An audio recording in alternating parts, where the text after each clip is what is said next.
दोस्तों, हमारे देश में पिछले कई सालों से रेल हादसा एक बहुत बड़ी मुसीबत बन के सामने आता रहा है, जिससे पूरे देश की जनता और इकोनॉमी दोनों को फर्क पड़ता रहा है। लोगों को ट्रेन हादसों की वजह से रेलवे में भरोसा करना मुश्किल हो जाता है, तो वहीं इतनी बड़ी ट्रेन को होने वाले नुकसान की भरपाई में रेलवे की हालत खराब हो जाती है। इसलिए जब से सरकार सत्ता में आई है, तब से उसने देश से रेल हादसों को पूरी तरह खत्म करने का एम बना लिया है। और उसी एम को देखते हुए 4 फरवरी 2022 को तेलंगाना राज्य के सिकंदराबाद में ट्रेन एंटी कोलिजन सिस्टम की टेस्टिंग की गई, जिसका नाम है कवच। टेस्टिंग में हुआ कुछ यूं कि 160 किलोमीटर प्रति घंटे की रफ्तार से एक ट्रेन और एक इंजन को एक ही पटरी पर एक दूसरे की ऑपोजिट डायरेक्शन में एक दूसरे की तरफ चलाया गया, जैसे एक ही पटरी पर दोनों ट्रेन आ रही हो। ट्रेन में भारत के इस समय के केंद्रीय रेल मंत्री अश्विनी वैष्णव सवार थे और दूसरे इंजन में रेलवे बोर्ड के चेयरमैन मौजूद थे। एक ही पटरी पर आमने सामने आ रही ट्रेन और इंजन कवच टेक्नोलॉजी के कारण ये एक दूसरे से 380 मीटर दूर खुद ही रुक गए, आपस में टकराए नहीं। और इसकी टेस्टिंग सफल रही, जिसके बाद सरकार ने कह दिया कि अब भारत में कोई भी ट्रेन आपस में नहीं टकराएगी। अब ये ट्रेन क्यों रुक गई और आखिर इस टेस्ट का क्या रिजल्ट निकल के आया, ये समझने के लिए हमें पूरी कवच टेक्नोलॉजी को समझना पड़ेगा। दोस्तों, देश में develop automatic train protection ATP system को रेलवे के जीरो एक्सीडेंट के एम को हासिल करने में मदद करने के लिए बनाया गया है। कवच को इस तरीके से तैयार किया गया है जिससे ट्रेन खुद ऑटोमेटिक तरीके पर रुक जाए जब वो कुछ निर्धारित दूरी से उसी ट्रैक पर आती दूसरी ट्रेन को देखे तो।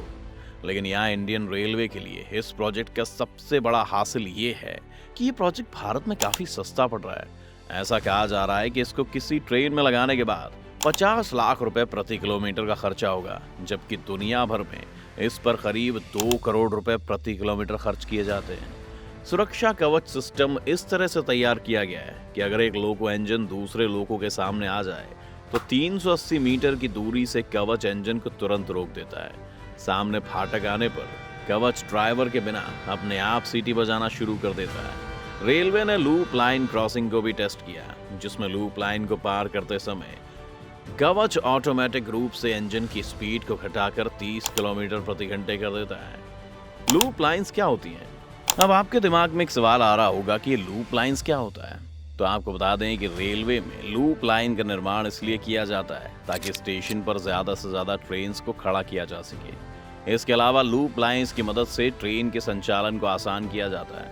आमतौर पर इन लूप लाइंस की लंबाई 750 मीटर होती है, जो इंजन के साथ एक पूरी लंबाई वाली ट्रेन को एक साथ रखती है।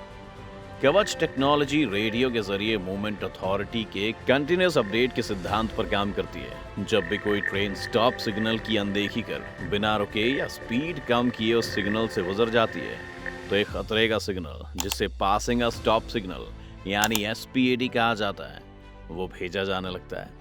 इस स्थिति में अगर लोको पायलट कोई एक्शन नहीं लेता तो कवच ऑटोमेटिक रूप से ब्रेक लगाकर ट्रेन की स्पीड को कंट्रोल करता है। यह high frequency high radio transmission का उपयोग करके स्पीड के लगातार अपडेट के सिद्धांत पर काम करता है। यह कवच SIL4 की तरह काम करता है, जो हाई सिक्योरिटी की सबसे ज्यादा रेटिंग वाला सिस्टम है। इसमें हर एक ट्रैक के लिए ट्रैक और स्टेशन यार्ड पर RFID यानी रेडियो फ्रिक्वेंसी आइडेंटिफिकेशन टैग दिए जाते हैं। हर ट्रैक की पहचान, ट्रेन की पोजीशंस और ट्रेन की डायरेक्शन की पहचान के लिए रेडियो सिग्नल दिए जाते हैं, जिससे उस ट्रैक में चलने वाली ट्रेनों की संख्या, उनकी स्पीड और डायरेक्शन का पता चलता रहता है। On board display of signal aspect loco पायलटों को लगातार इंफॉर्मेशन देता रहता है। फिर भी अगर लोको पायलट ट्रेन को नहीं रोकता है तो कवच टेक्नोलॉजी ऑटोमेटिक रूप से ब्रेक लगाकर ट्रेन को कंट्रोल करती है।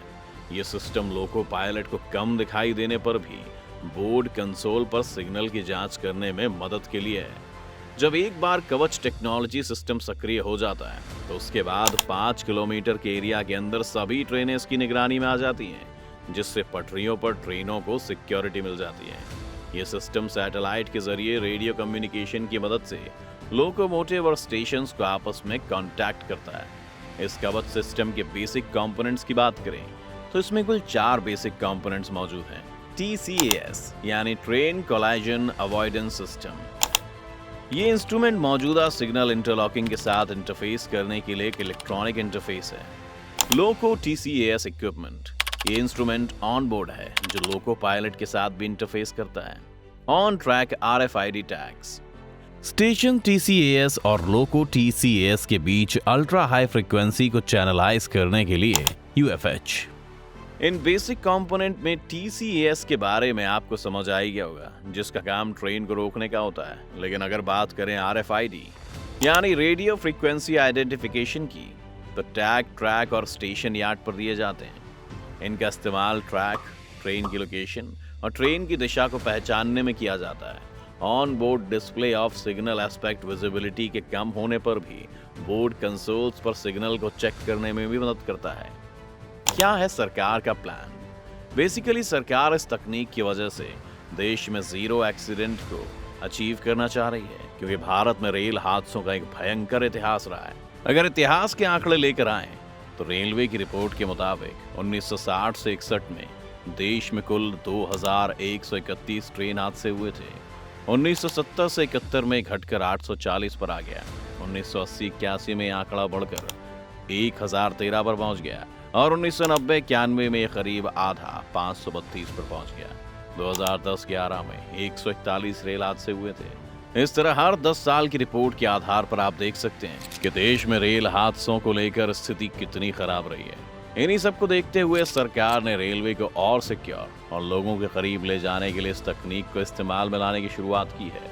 वित्त मंत्री के बजट के अनुसार कवच तकनीक से देश में आने वाले दिनों में 2000 किलोमीटर का रेलवे नेटवर्क तैयार किया जाएगा।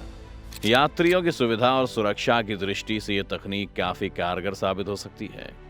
मोदी सरकार ने इस साल बजट में रेल मंत्रालय को 1,40,367.13 करोड़ रुपए का बजट इस प्रोजेक्ट के लिए दिया है, जो पिछले फाइनेंशियल ईयर से 20,311 करोड़ रुपए ज्यादा है। तो दोस्तों, अब आप भी निश्चिंत होकर रेलवे में एक सिक्योर ट्रैवल कर सकते हैं। आपको सरकार की योजना कैसी लगी, हमें कमेंट करके जरूर बताएं। अगर आज की वीडियो आपको पसंद आई हो तो इसे लाइक करने के साथ साथ अपने दोस्तों और रिश्तेदारों के साथ शेयर जरूर कर दें। अगर आप ये वीडियो YouTube पर देख रहे हैं तो चैनल को सब्सक्राइब करके बेल आइकन दबा दें, और अगर Facebook पर आप ये वीडियो देख रहे हैं तो Facebook पेज को जल्दी से लाइक करें। फिलहाल के लिए इतना ही। अभी के लिए दीजिए हमें इजाजत। आपसे मुलाकात होगी अगली वीडियो में। शुक्रिया।